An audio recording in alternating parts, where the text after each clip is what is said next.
The Naked Body, a top-to-bottom tour through a human being. This week, Taste by Hugh Matthews.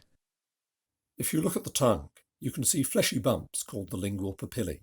Embedded in the upper surfaces of these papillae are the taste buds, which contain the taste receptor cells, whose top surfaces are exposed to substances in the mouth at the taste pore.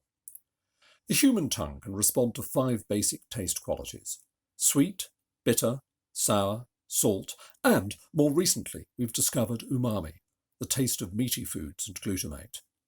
5 is a much smaller number than the many hundreds of different receptor molecules associated with the sense of smell.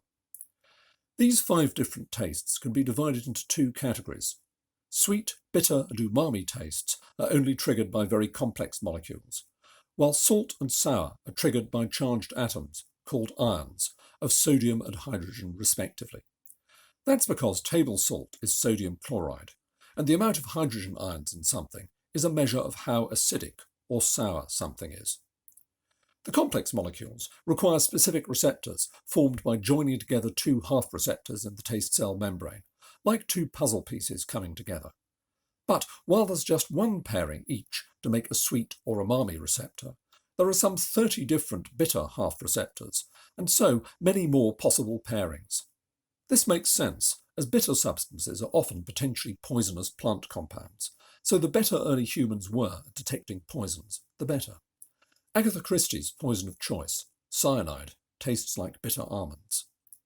In contrast, the ions responsible for sour and salt taste can be detected more simply, because, since they're charged atoms, they can, either directly or indirectly, change the flow of electrical current across the taste cell membrane.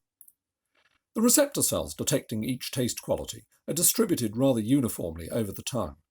The notion that different tastes are mapped to different parts of the tongue is a myth, since there are only very subtle differences in sensitivity between different areas. If you want to test this, put something bitter on the tip of your tongue. You'll still taste it, even though the bitter region is supposedly at the back of the tongue. In the brain, taste signals are integrated together with smell to give an overall perception of the food which you are eating, and also to control feeding, appetite, and when you're full. In addition, there are a number of unconventional tastes, which are really other senses. For example, when you eat chili, a chemical in chilies called capsaicin binds to the same parts of the tongue which respond to painful heat, tricking them into thinking that your mouth is on fire. Mint contains menthol, which does the same thing, but to receptors which respond to cold, and horseradish is stimulating painful heat, painful cold, and irritation simultaneously. But is even this the entire story? There may be other taste sensations too, such as the metallic taste associated with calcium and magnesium ions. There is even some indirect recent evidence for a distinct taste for starchy foods, quite separate from that of the sugars into which it will be broken down. This may go some way to explaining the human craving for bread and chips. So, even now, the story of taste is not over.